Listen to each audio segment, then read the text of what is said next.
Muy bien, hermanos, vamos a orar para iniciar esta noche nuestro estudio. Dios bendito, qué privilegio es el poder gozar la comunión que tú creaste cuando nos salvaste, cuando nos hiciste tus hijos, cuando nos incrustaste en tu cuerpo que es la iglesia.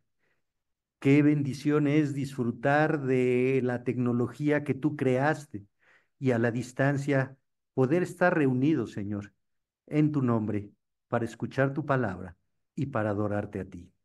Señor, toma el control de este estudio. Habla a nuestros corazones, sacude nuestros corazones, confróntanos con la verdad. Y al final, Señor, que nuestros corazones te alaben por tu gracia y tu misericordia. En Cristo Jesús. Amén. Muy bien, hermanos. Hace más de 20 años iniciaba yo mi vida pastoral y en la iglesia donde estaba inicié un grupo de varones. Nos reuníamos los viernes a las 8 de la noche. Tenía yo alrededor de 15, 20 varones y recuerdo que el primer tema que traté con ellos fue hacerles una pregunta. Y la pregunta fue, ¿un hombre se deprime? ¿Tú has experimentado la depresión? La mayoría de ellos dijeron, sí, pero no. ¿Y cómo es eso? Sí, sí la hemos experimentado, pero no la reconocemos. No podemos reconocer que estamos deprimidos, porque el mundo en el que vivimos no ve con buenos ojos que un hombre se deprima, que un hombre reconozca aflicción, tristeza, abatimiento. Un hombre tiene que ser fuerte, tiene que ser protector, tiene que tener respuesta a todas las preguntas e inquietudes de la esposa y de los hijos. Pero verdaderamente sí experimentamos la depresión. ¿Tú piensas igual que esos varones? ¿Qué es la depresión? ¿La Biblia habla de depresión? De acuerdo a la publicación del 31 de marzo del 2023, la Organización Mundial de la Salud estableció que el trastorno depresivo o depresión es un trastorno mental común. Estoy leyendo el informe. Implica un estado de ánimo deprimido o la pérdida del placer o el interés por actividades durante largos periodos de tiempo. La depresión es distinta de los cambios habituales del estado de ánimo y los sentimientos sobre el día a día. La depresión afecta a todos los ámbitos de la vida. Incluye las relaciones familiares, las relaciones de amistad, las relaciones comunitarias.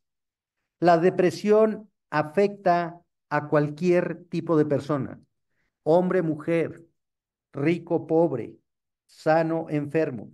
A escala mundial, aproximadamente 300 millones de personas sufren depresión. La depresión es aproximadamente un 50% más frecuente entre las mujeres que entre los hombres. Cada año se suicidan más de 700,000 personas, incluyendo adolescentes a partir de los 15 años de edad. En un episodio depresivo, la persona experimenta un estado de ánimo de tristeza, irritabilidad, sensación de vacío, pérdida del placer o del interés por vivir.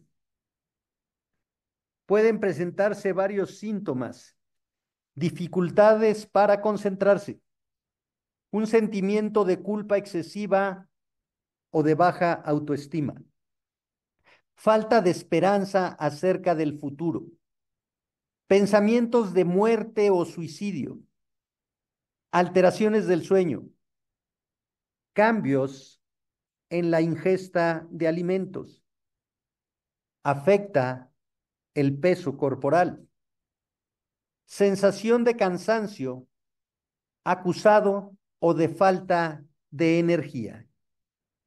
La depresión puede causar dificultades en todos los aspectos de la vida, incluyendo la vida comunitaria y desde luego se hace más énfasis en la vida en el hogar. Fin de la cita.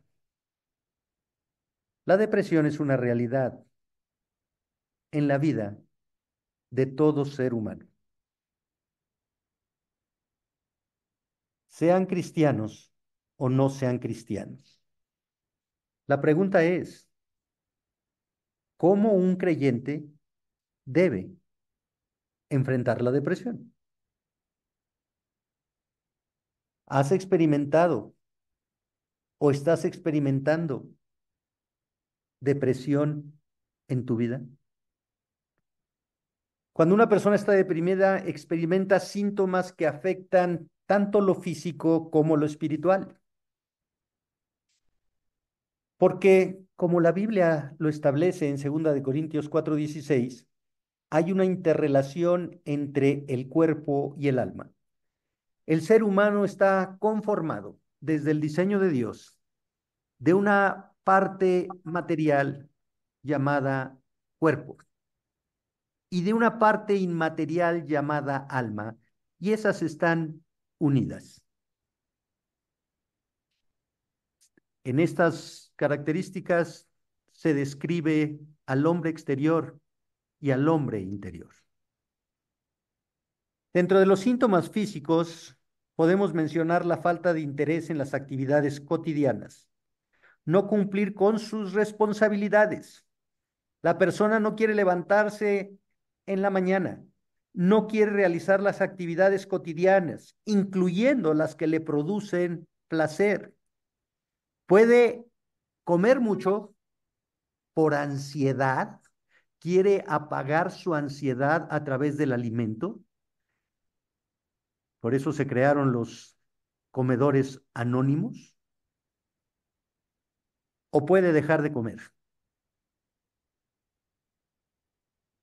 Duerme mucho o sufre de insomnio. Habla mucho para querer tapar su estado o no habla nada. Se aísla, se esconde, culpa a otras personas de su situación, se torna irritable, tiene dependencia de otras personas porque tiene temor a estar solo consigo mismo. ¿Has experimentado o estás experimentando esto?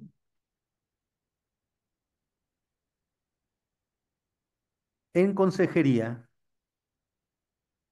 lo primero que debemos hacer cuando una persona viene y nos comparte un estado que ella no le llama depresión, pero no entiende por qué está irritable, por qué está cansada, por qué pierde apetito, por qué no tiene ganas de nada. Lo primero que hay que hacer es un examen médico.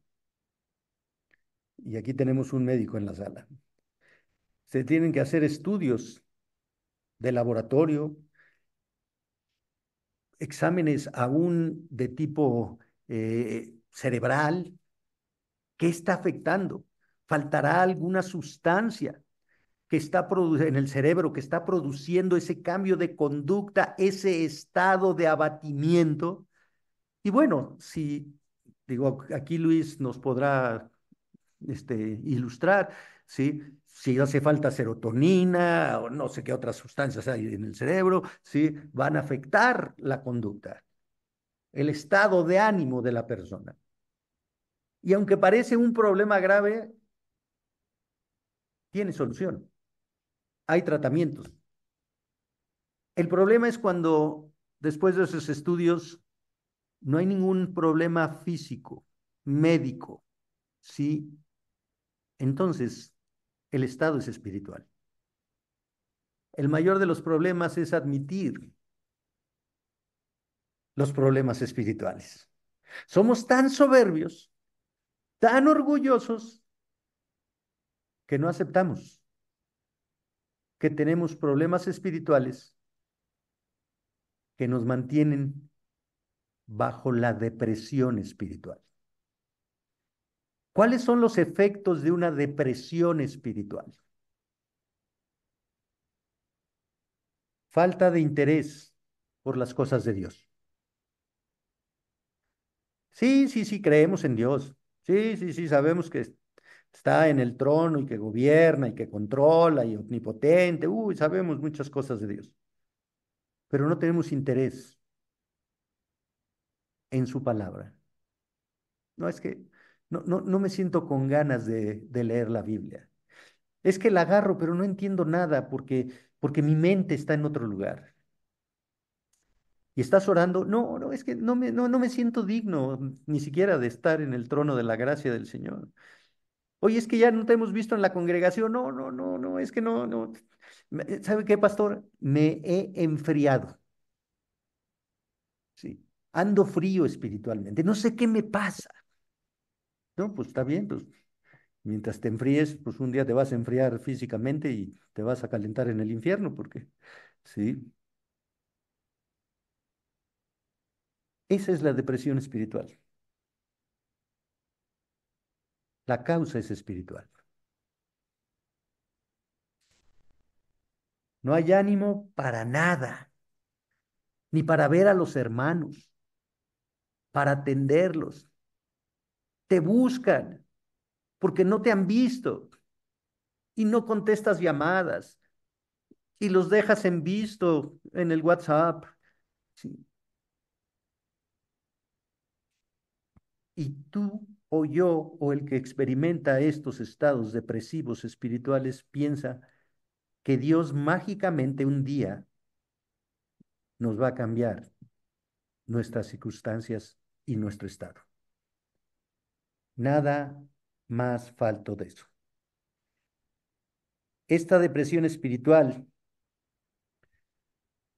nos hace experimentar que Dios no nos ama, que Dios nos ha abandonado, que no nos escucha, nos lleva a sumirnos en una profunda tristeza, a no experimentar gozo o alegría y aún a dudar de la salvación. ¿Alguna vez te has dicho a ti mismo que ya no quieres vivir? Porque la vida te es pesada, porque sientes que estás cargando una losa que te aplasta, que no te deja respirar y preferirías no vivir. Quiero que vayas al Salmo 42, versículo 5. Salmo 42, versículo 5. Vamos a leer el Salmo, no es muy largo, son 11 versículos. Sí, Elías Amabilis, ¿quieres compartirnos todo el Salmo, por favor?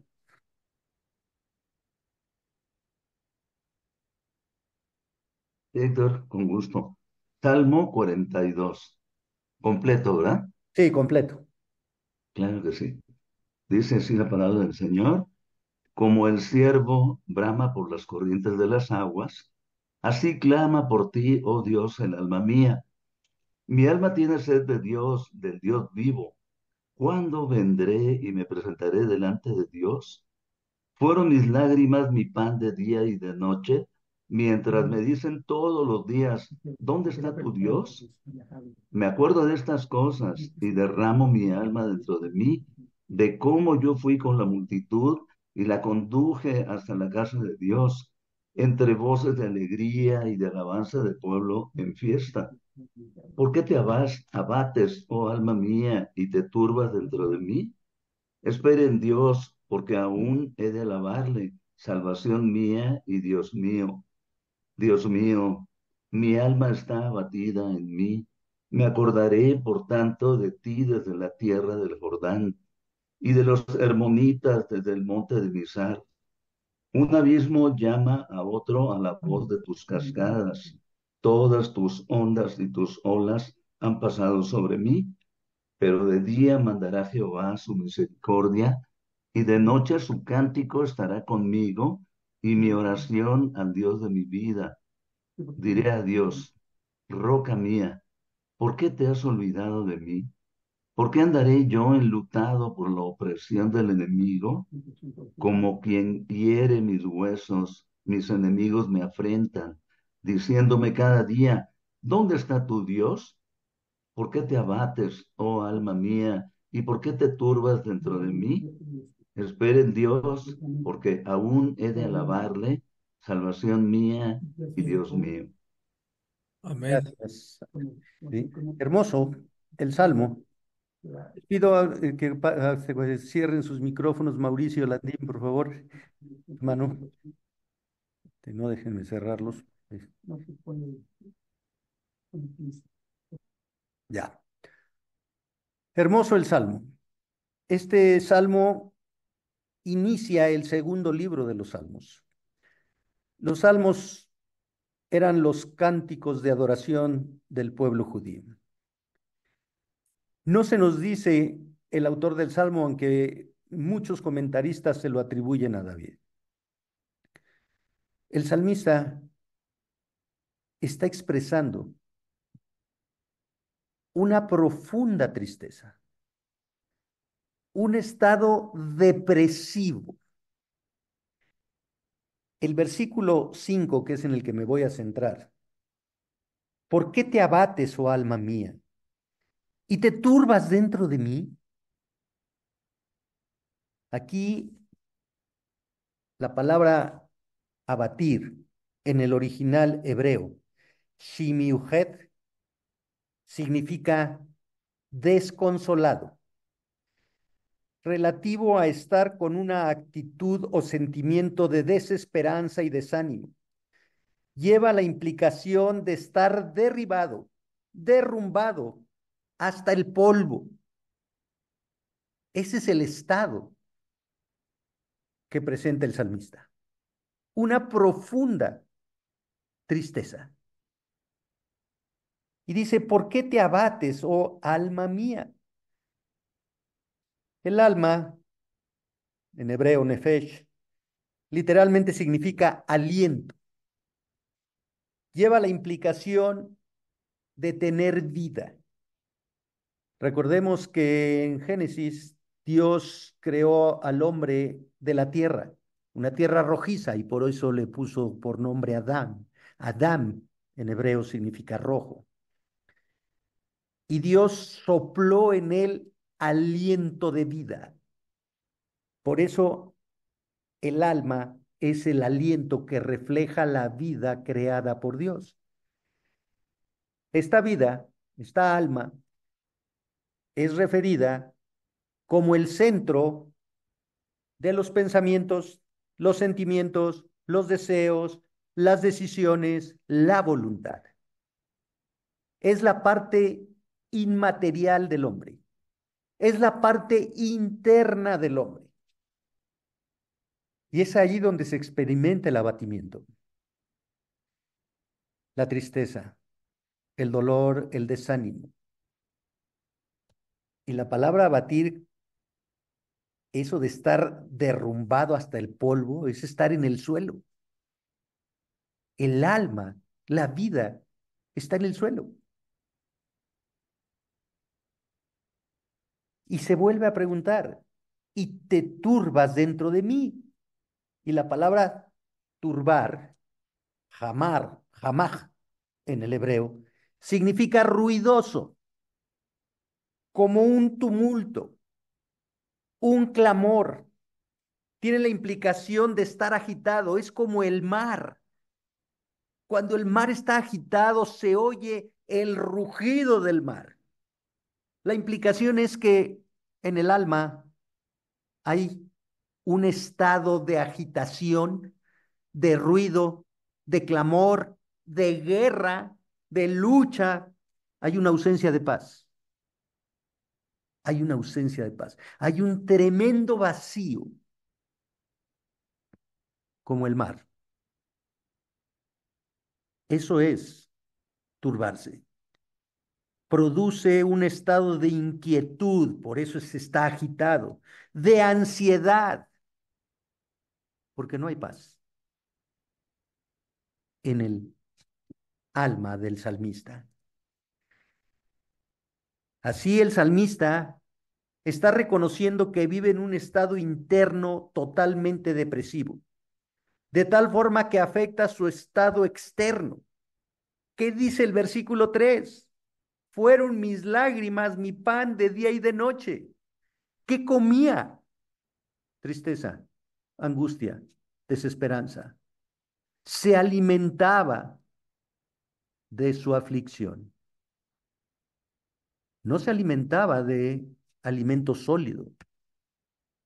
Estaba dando vueltas al problema, a las circunstancias, y se alimentaba de ello. ¿Qué estado?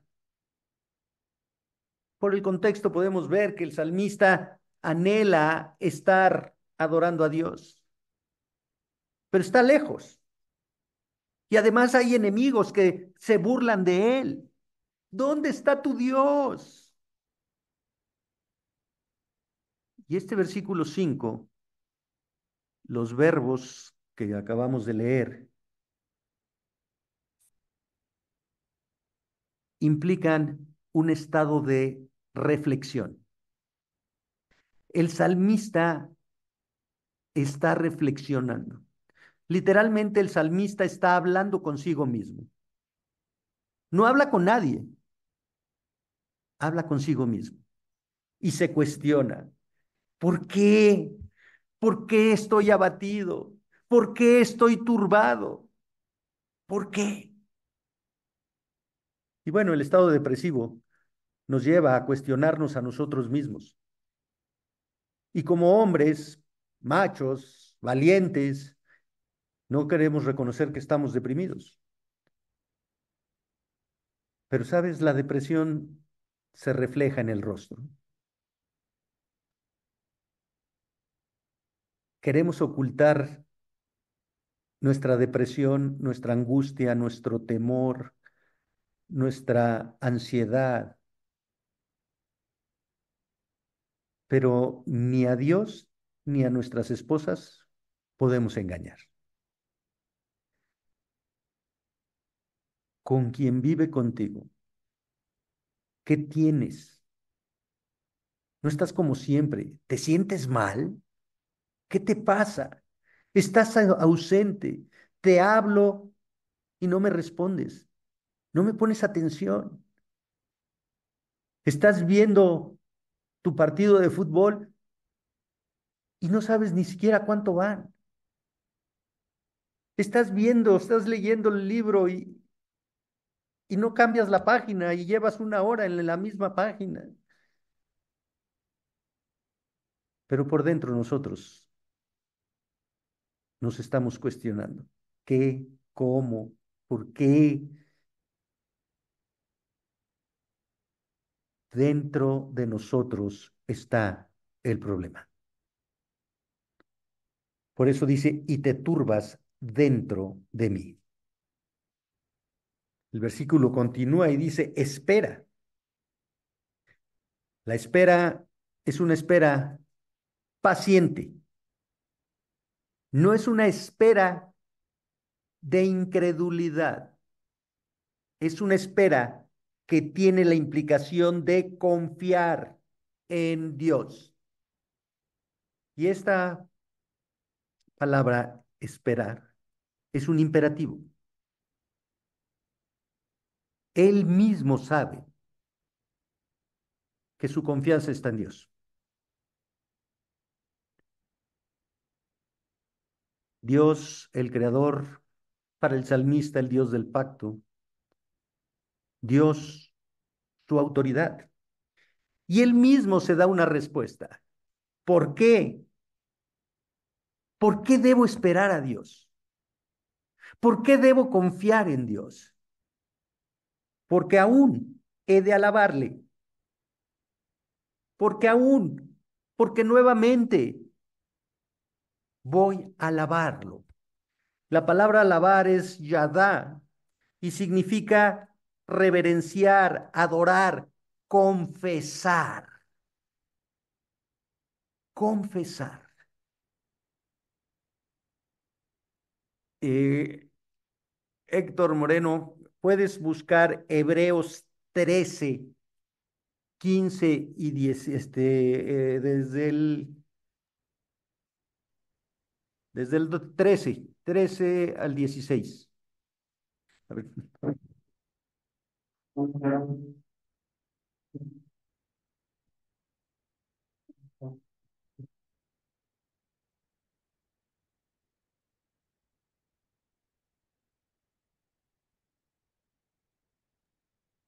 Hebreos 13, del 15 al 16. Permíteme, ahorita te lo confirmo.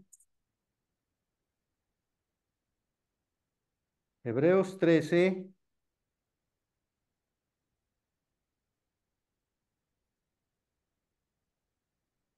15. El 15 nada más. Hebreos 13, 15. Dice así la palabra de Dios.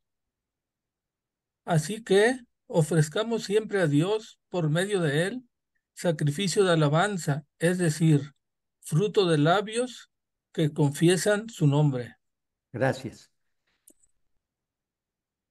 Alabar sin es servirle. confesar.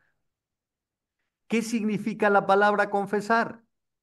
Estar de acuerdo, homologueo, estar de acuerdo con Dios. No puedo alabar a Dios si no estoy de acuerdo con su palabra, con su voluntad. No puedo alabar a Dios si estoy inconforme con lo que estoy viviendo, porque entonces no es alabanza, es queja. Dice fruto de labios. De la abundancia del corazón habla la boca. Y en medio de un estado depresivo, lo que habla la boca es lo que hay en el corazón. ¿Y qué hay en el corazón? Desesperanza, ansiedad, tristeza, angustia, temor. La salida está en Dios. La respuesta está en Dios. Tengo que clamar a Dios. Tengo que buscar a Dios. Tengo que confiar en Dios. Miren, en medio de un estado de depresión, lo que queremos es que cambien las circunstancias. Queremos que alguien venga y nos diga que nuestras circunstancias van a cambiar. Pero no necesitamos un cambio de circunstancias. Necesitamos un encuentro con Dios. El estado depresivo nos lleva a dudar de nuestra fe, a dudar del poder de Dios. El estado depresivo nos lleva a quejarnos de la voluntad de Dios.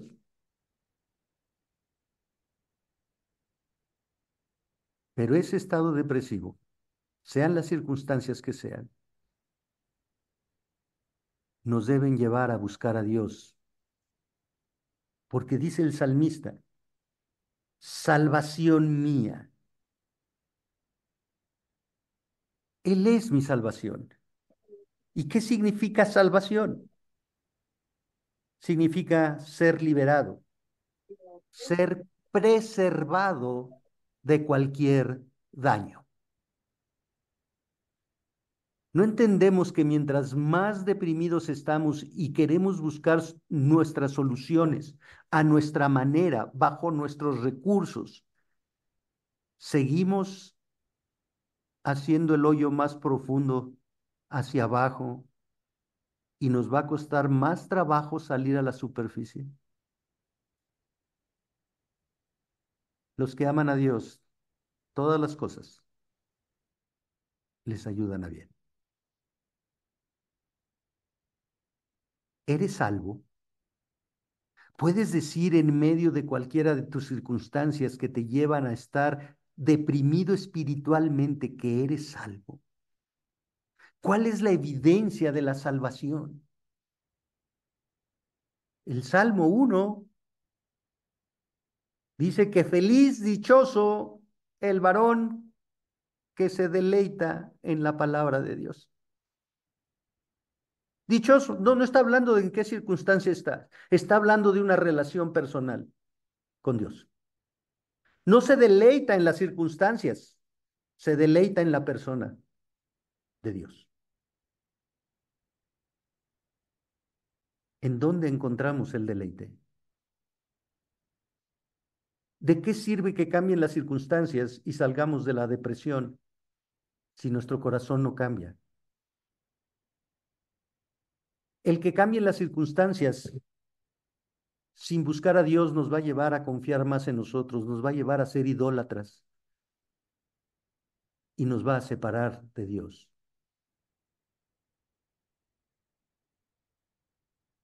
La evidencia de la salvación es la comunión con Dios.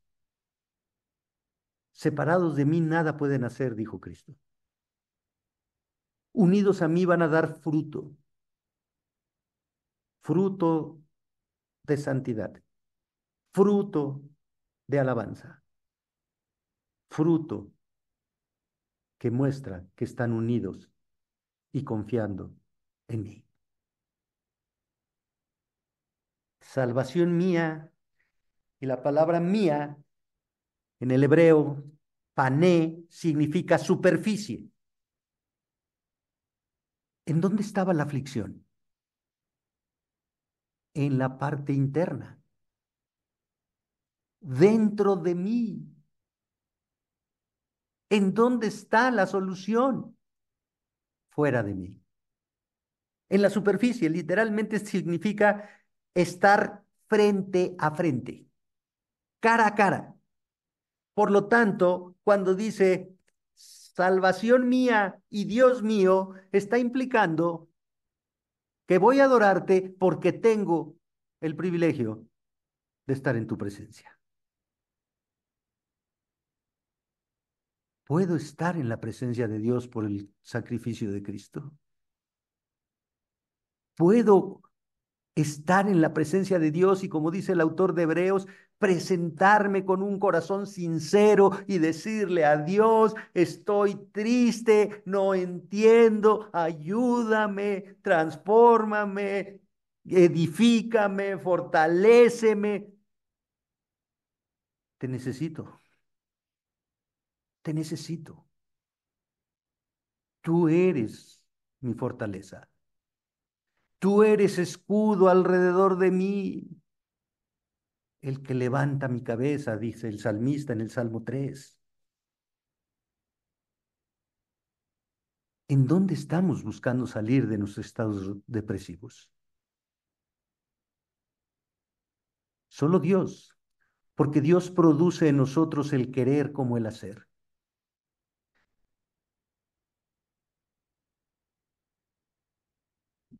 Tenemos que regresar a la comunión con Dios. La salvación no es una sensación, es un cambio de vida. No es que no me siento espiritual, es que Dios no nos mandó a que sintamos espirituales. La santidad no es una idea.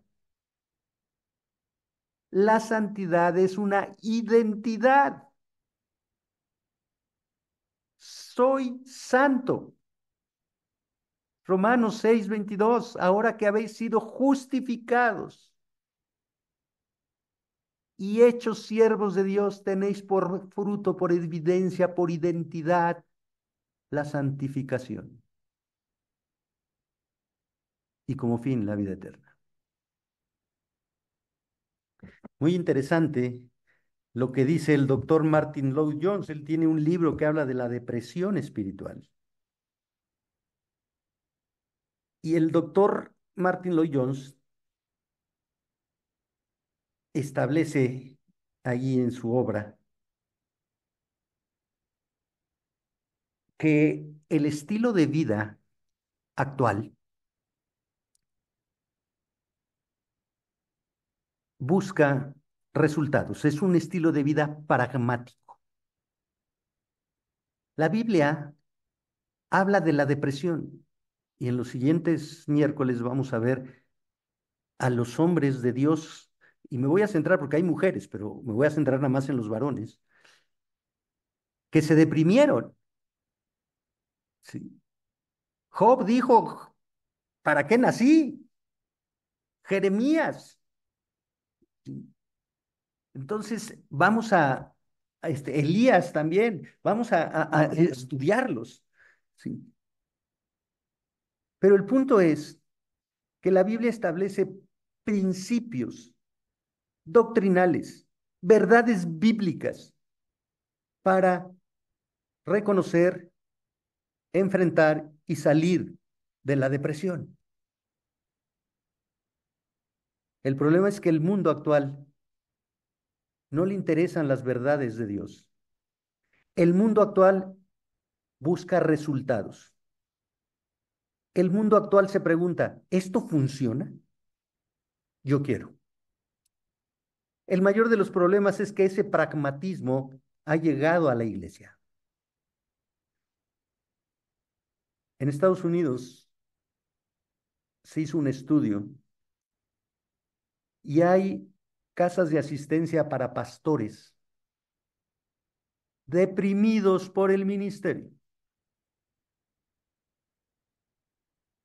Martin Lloyd Jones dice que un cristiano deprimido es una contradicción porque hace ver mal al evangelio.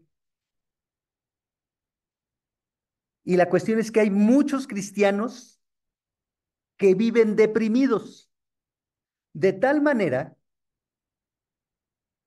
que los incrédulos califican, etiquetan a los cristianos como personas sumidas en la tristeza,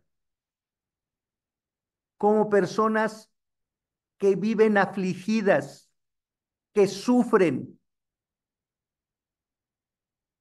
Pero ese no es lo que dice la Escritura. El problema es que ese es el testimonio que como cristianos estamos dando al mundo incrédulo. ¿Y por qué el incrédulo no quiere saber nada de la verdad de Dios? Pues porque ve el testimonio de los creyentes y dice, yo me divierto más, mira, yo puedo ir a las fiestas, voy a los partidos de fútbol, grito, gol, lo que sea, ¿sí? Tengo problemas como todos, pero busco mi vida, mi testimonio es de alegría, de gozo. Claro, ellos no reflexionan que no tienen perdón de pecados ni vida eterna, pero ellos viven alegres y siempre están buscando qué hacer para vivir la vida con alegría. Pero muchos cristianos, su testimonio es de apesadumbramiento, tristeza, congoja, abatimiento. No, no puedo hacer eso. No, no, yo no, yo no bailo. No, no, yo antes hacía eso, pero ya no puedo hacer eso, no. Y su vida es una cadena de nos y el testimonio es, el cristianismo es una losa pesada y no la libertad de adorar a Dios. Y como les decía, el pragmatismo ha ingresado en la vida de la iglesia y en el corazón de los creyentes. Pastores deprimidos porque sus congregaciones no crecen. ¿Qué hizo ese pastor de la calle de enfrente para tener tanta cantidad de gente cuando yo tengo una muy pequeña? y se deprimen porque no tienen lo que otros tienen. Se deprimen porque entran en el pecado de la comparación y de la ambición. Pero eso pasa también con el creyente. ¿Por qué mi vecino que es borracho, mujeriego y jugador puede estrenar coche? Y yo que pago mis impuestos, y yo que soy trabajador honrado, no puedo, no puedo. Y me deprimo. ¿Por qué? ¿Por qué me duele conocer que tal vez los amigos de mis hijos pues pasaron sus vacaciones de verano en un campamento en Estados Unidos, en Europa, en cualquier lado? Y yo no puedo llevar a mis hijos de vacaciones. Y me deprimo. ¿En dónde están puestos los ojos? ¿En los resultados? ¿Imitas personas que consideras exitosas y cuando no obtienes lo que lo que tú ves que ellos obtuvieron, te deprimes? ¿En dónde está el gozo de la salvación? ¿En dónde está la libertad que nos ha dado Cristo? ¿En dónde está el privilegio de entrar al trono de la gracia? ¿En dónde está la seguridad del perdón de los pecados? ¿En dónde está la vida del Espíritu que nos lleva a alabar, a gozarnos con la salvación de Dios? En que seguimos viéndonos a nosotros mismos, en que seguimos queriendo ganar el mundo, en que no valoramos nuestra alma. Y por eso hay depresión espiritual.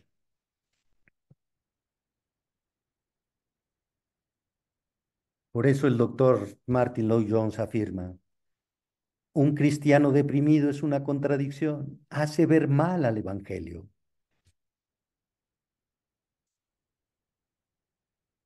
El salmo es un salmo reflexivo. Nos invita a preguntarnos, ¿por qué estoy triste? ¿Qué opaca el gozo de saber que soy un varón de Dios? ¿Qué circunstancia me quita el gozo de adorar a Dios, de conocer a Dios, de empaparme de su palabra, de arrodillarme y agradecerle lo que tengo y no estar viendo lo que no me ha dado?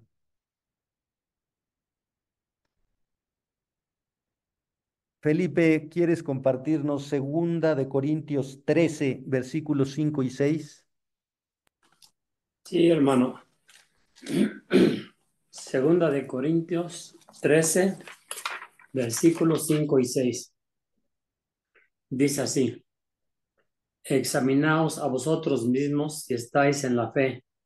Probaos a vosotros mismos.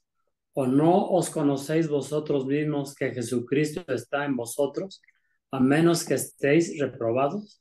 Gracias. Y el 6, ¿hasta el 6? Sí, Mas espero que conoceréis que nosotros no estamos reprobados. examinémonos, dice Pablo. Escudriña tu corazón y ve si estás en la fe. Y fíjense, el verbo estar está en presente, implica que es un estado permanente. Permanecer en la fe no es ir a la iglesia. Permanecer en la fe es permanecer en la doctrina de Cristo. Es permanecer en los principios de la sana doctrina. Es permanecer en comunión para luchar contra nuestra concupiscencia y obedecer la palabra de Dios. Es permanecer en la fe. Es quitarnos la apariencia religiosa de que no falto los domingos, de que sirvo en la iglesia, de que levanto las manos en las alabanzas para que vean que soy muy espiritual y con gozo vengo a alabar a Dios. Pero mi corazón está abatido porque estoy inconforme con lo que Dios me ha dado, con mi estilo de vida. No nos engañemos, hermanos. Todo lo oculto saldrá a la luz. Y la palabra de Dios desnuda nuestros corazones. Tengamos temor de Dios y sepamos que Él conoce las intenciones y los motivos de nuestro corazón.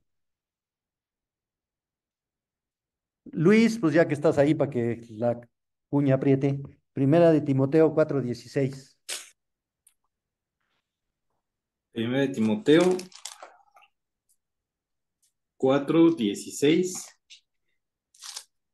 Ten cuidado de ti mismo y de la doctrina. Persevera en estas cosas, porque haciéndolo asegurarás la salvación tanto para ti mismo como para los que te escuchan.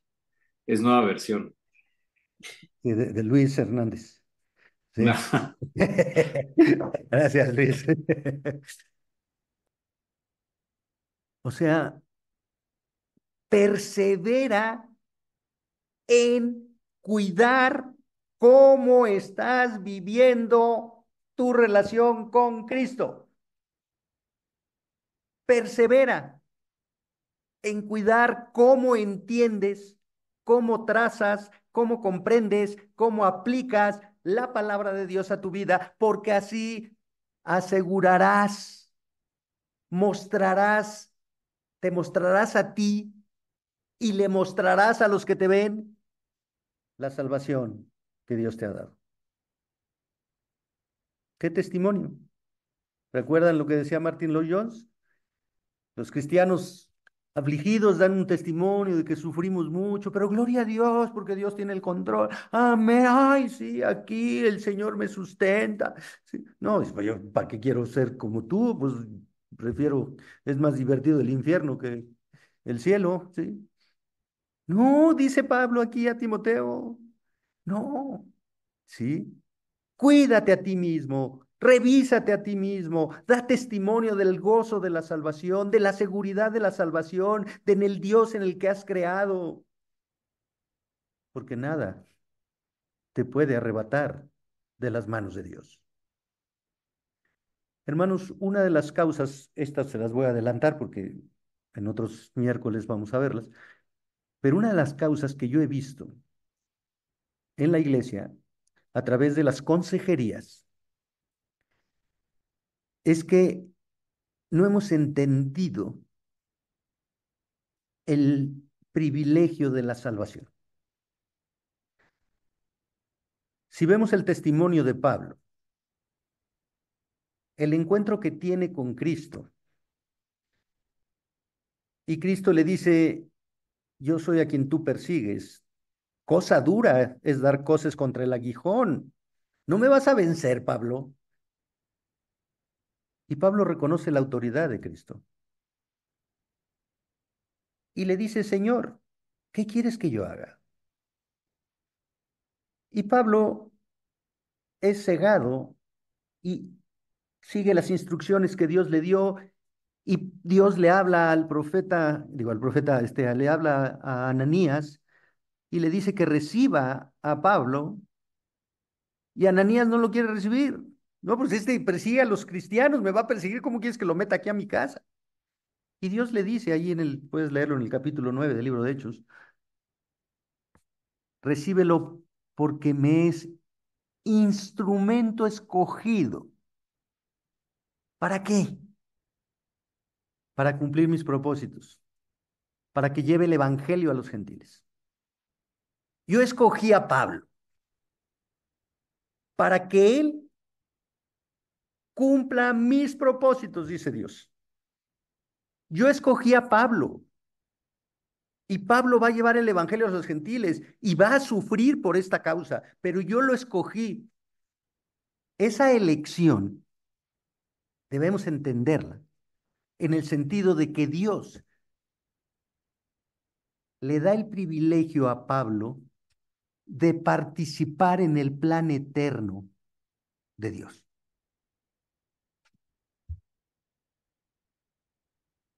Pablo no le dijo a Cristo: Señor, yo quiero que tú cumplas mi plan, mi meta, mis propósitos. No, Pablo entendió que estaba siendo considerado para participar en el plan más sublime, más perfecto que existe en la creación, el de la redención.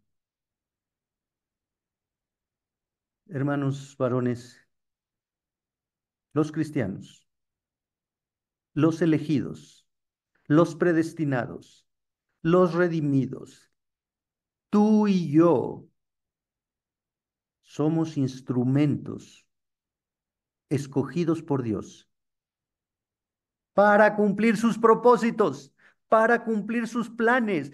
Él nos da la gracia de participar en el plan más perfecto, santo y sublime que es el de la redención. Pero como nos han vendido la teología y nos han vendido la idea de que ven a Cristo porque Cristo tiene un plan maravilloso para tu vida, tú vienes a Cristo. Y tú quieres que Cristo cumpla tus planes y tus propósitos y tus metas. Y cuando no los tienes, te deprimes. No, no es que Dios va a cumplir tus planes y tus propósitos. Es que Él, por gracia, te hace partícipe de su plan. Y todo lo que sucede a nuestro alrededor tiene el propósito de que proclamemos la redención de Cristo. Las aflicciones, las enfermedades, los problemas, la escasez, la abundancia, todo debe llevarnos a honrar y a glorificar a Dios. Cuando piensas que Dios te escogió para que seas un instrumento de llevar el Evangelio, de proclamar la luz del Evangelio, entonces, y solo entonces, cuando entendamos eso y nuestro corazón esté convencido de ese tremendo privilegio, saldremos de la oscuridad de la depresión. Quitaremos los ojos de nosotros, los pondremos en Dios y nuestro corazón lo alabará con un sincero agradecimiento y con la confianza de que nada nos puede separar de Él. Vamos a orar. Dios bendito, te alabamos, te bendecimos, Señor, y te damos gracias por esta palabra que tú has traído a nosotros. Sí, tú nos muestras cómo el salmista sentía aflicción, abatimiento en su alma, pero también nos muestras la seguridad del salmista de esperar confiado en que tú vas a obrar, de esperar confiado de que Él tiene el privilegio de alabarte, porque tú eres su salvación. Señor, tú eres el mismo Dios del salmista, eres nuestro Dios, y nuestra alma también se aflige, pero también eres nuestra salvación. Nos guardas de la aflicción, nos enseñas que a través de la aflicción nos purificas, nos fortaleces y podemos proclamar con mayor gozo el Evangelio y honrar tu nombre. Señor, abre nuestro entendimiento para que en los siguientes miércoles que seguiremos tratando el tema de la depresión, los ejemplos bíblicos de cómo tú tratas con tus hijos, con tus escogidos, y cómo a través de tu palabra los sacas de estados depresivos, Señor. Conoceremos las causas, pero sobre todo te conoceremos a ti, al Dios fiel y verdadero, al Dios victorioso, al Dios que queremos adorar. En Cristo Jesús te lo pedimos, Señor. Amén.